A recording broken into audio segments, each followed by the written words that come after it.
सुनती हो बहू, वो शर्मा जी वाली बहू कितनी होशियार है, हर काम में तेज, पढ़ी लिखी, नौकरी करने वाली। कुछ और नहीं तो किसी और को देखकर ही सीखा करो।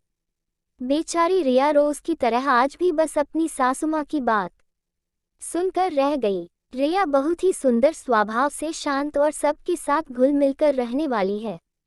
पढ़ाई लिखाई में आगे बढ़ना चाहती, लेकिन कहते हैं ना, कुछ मजबूरियां चाहत पूरा नहीं होने देती। रिया के पास भले ही डिग्री नहीं थी, लेकिन वो किसी डिग्री वाली से कम भी नहीं थी। एक रोज रिया की सासुमाँ की सहेली उनके घर आई। आपस में बात करते करते बात उनके जमाने तक पहुंच गई। लेकिन निष्कर्ष वही निकलता है, आजकल की बहुओं को बस आराम चाहिए, और वहां से हंसते हुए बात को खत्म कर दिया जाता है। रोज रोज रिया शर्मा जी की बहु गाथा सुनकर परेशान हो गई थी। उसने सोच लिया अब वो करेगी जो सही है उसके लिए। रिया ने घर पर सिलाई प्रशिक्षण कार्यक्रम आयोजित किया और उसका ये प्रशिक्षण सफल रहा। धीरे धीरे महिलाएं और लड़कियां रोज बढ़ने लगी।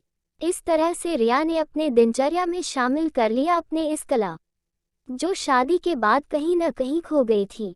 रिया की सासुमाँ ने भी अब शर्मा जी की बहु गाथा बंद कर दिया, क्योंकि रिया अपने घर की जिम्मेदारी के साथ साथ अपनी खोई पहचान भी समझ चुकी थी।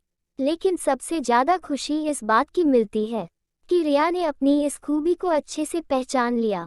दोस्तों, आजकल वक्त रहते संभाल ले खुद को, तो जीवन में कठिनाई महसूस नहीं होती, वरना बेगानी बहू सारी वाहवाही लूट कर ले जाएगी। यहाँ हर कोई समझदार है, सब में कोई ना कोई खूबी होती है, बस जरूरत है तो उसे वक्त रहते समझ लेने की।